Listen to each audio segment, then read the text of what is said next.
Hey guys, Toast here. Today we're going to review and discuss the Ribeyrolles 1918, a submachine gun for the assault class from the first DLC They Shall Not Pass in Battlefield 1. We'll discuss the stats of the weapon, attachments, the situations in which it excels, and some tips when playing with this particular weapon.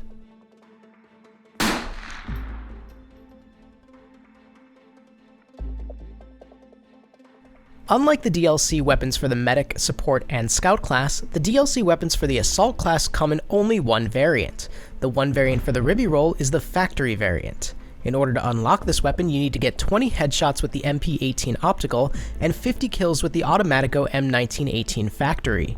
The maximum damage for the Ribeyrolles is 23, which is the same as all other submachine guns in the game. However, it boasts the highest minimum damage of 15, which makes it one less bullet to kill at range. The weapon deals maximum damage out to 11 meters, and then slowly drops off to its minimum damage at 47 meters. This makes it a 5-shot body shot kill up to 11 meters, dropping to a 7-shot body shot kill by 47 meters. Although again, that's 1 shot less at range than all other SMGs. The weapon has a comparatively low rate of fire at 550 rounds per minute, tying it with the MP18, but significantly lower than both the Hellriegel and obviously the Automatico. The weapon has the highest muzzle velocity at 520 meters per second, which is 100 meters per second faster than the MP18, which is the next in line.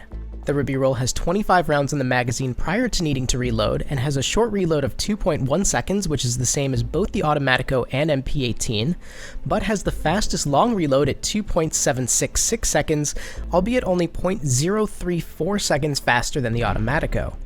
When it comes to recoil, the weapon is interesting as it has the highest vertical recoil at 0.42 degrees, which is surprisingly even higher than that of the Automatico, but it has the lowest horizontal recoil at only 0.16 degrees, which is significantly lower than every other assault weapon. The Ribeyrolles also has the most advantageous first shot recoil multiplier, helping to reel in the recoil just a little bit. When it comes to spread, the weapon has the best ADS spread while standing still, but the worst ADS spread while moving.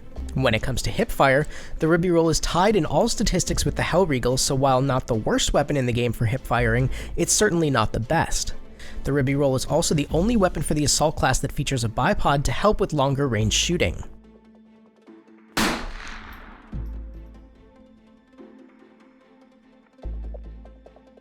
Overall, the attachments for the Ribeyrolles are pretty similar to what we've seen for other factory variants of other assault weapons. The Ribeyrolles features iron sights, with 2 different types of iron sights, both standard and buckhorn.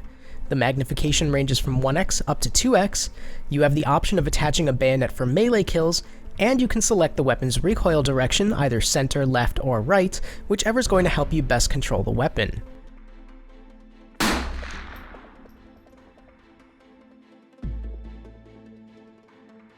The Ribeyrolles is unique in that it tends to excel at mid-range better than all the other assault weapons thanks to the highest minimum damage. The vertical recoil is a bit too high to claim that the weapon excels at long range, but again, thanks to the minimum damage and the fact that the weapon has a bipod, it's still likely to be the most viable long-range weapon for the assault class currently available. Try to stick to mid-range engagements when possible, but know that you can still hold your own in close and long range when needed.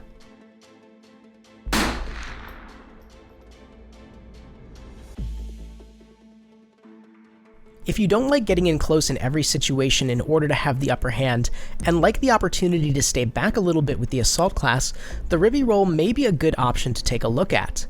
You won't suffer as much from the low minimum damage with this weapon as you may with other assault weapons, which makes you feel more lethal at those mid and long range engagements. Like the other weapons we've reviewed so far from They Shall Not Pass, the Ribeyrolles kicks, and it kicks hard. The weapon rewards you for being able to control its high vertical recoil by giving you very low horizontal recoil, making it easy to track your target once you've learned to control the upward kick. It doesn't hurt to take a few minutes to get the feel of how much upward momentum the weapon has, so when you really need the ability to control it in battle, you'll feel more comfortable.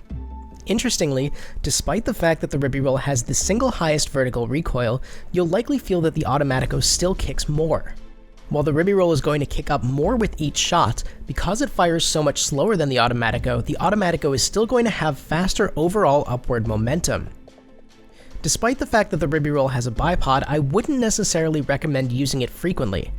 While the weapon is capable of taking longer range shots than its SMG counterparts, it shouldn't be misconstrued for a long range weapon. Feel free to use the bipod if you're in a relatively safe area and trying to pick off one enemy at range, but know that most other weapons in the game will still make quick work of you if you're not careful. Be cautious when playing on very close range maps like Argonne Forest and Fort de Vaux. While you're technically still using an SMG which will give you the upper hand over most medic, support, and scout weapons, the Automatico and shotguns will still make really quick work of you, and the Hellriegel and MP18 will still have you on even footing. The Ribeyrolles is capable of being used successfully at close range, but it isn't the best choice if you're going to find yourself in a lot of those situations. Medium-sized maps like Amiens, Ballroom Blitz, Monte Grappa, and Soissons are going to take the most advantage of the Ribeyrolles' medium range power. Now I want to know how you feel about using the Ribeyrolles. Do you like the weapon and feel it's viable? Or do you feel that there are other weapons that may be a better choice for the assault class? Let me know in the comments. If you liked the video, please leave a like, and if you want to see more content, please subscribe. Thank you guys so much for watching. This is Toast, and I'll talk to you soon.